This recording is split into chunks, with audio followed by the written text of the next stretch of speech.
he sees tracks pressed into the mud, large, deep, wolf-shaped.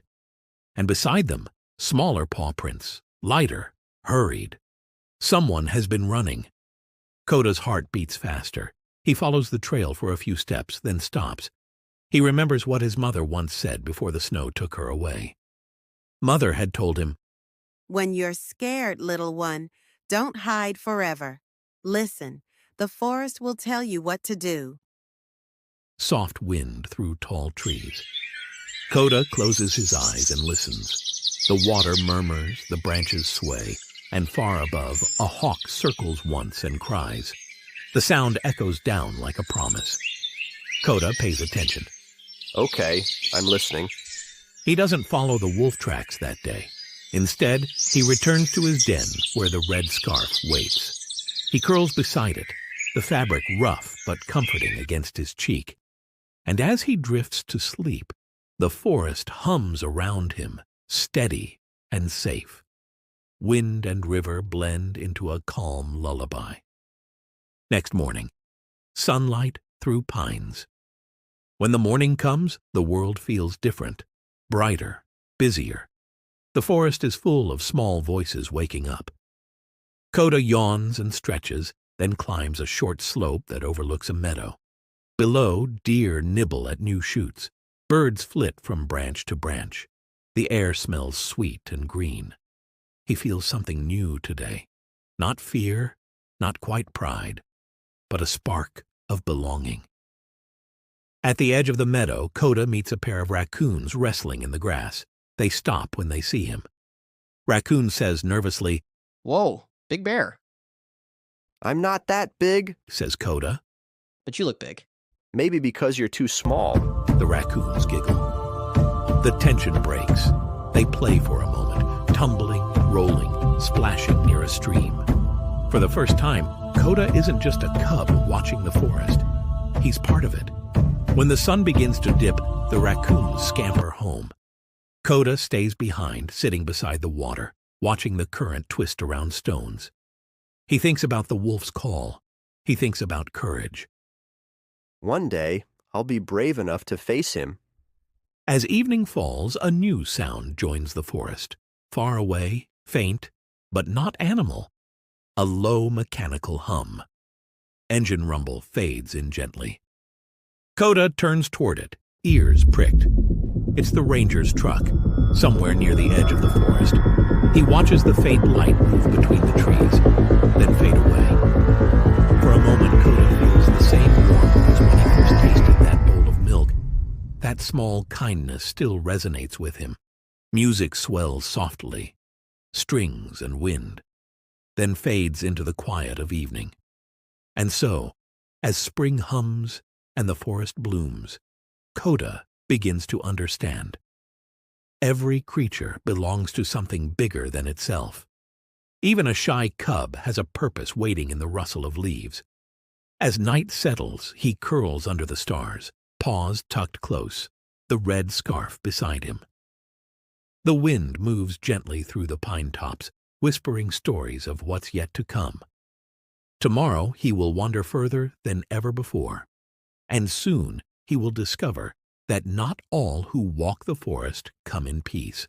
Dew drips from high branches. Soft wind moves through new green leaves. Spring deepens. The forest is wide awake now, painted in colors that shimmer between the trees. Gold light through pine needles, blue shadows along the stream, bright green moss underfoot. Koda is bigger again. Not grown, not yet, but stronger, sure-footed. He knows the hidden paths between the birches. He knows where the berries grow sweetest, and where the sun warms the stones by the river. He's learned how to listen, how to hear the difference between a gentle breeze and danger, between quiet peace and quiet warning. But even in this new comfort, the memory of that deep wolf's howl lingers. Sometimes he dreams of it. In those dreams, the forest is darker. His mother's voice fades like mist. And just as he begins to run, the sound changes. Not angry, not hunting, just calling. One morning, as Koda drinks from the stream, A shadow passes over him. He looks up. A great golden eagle circles above, wings wide, silent except for the whisper of air. Coda calls, Hello, is anyone there?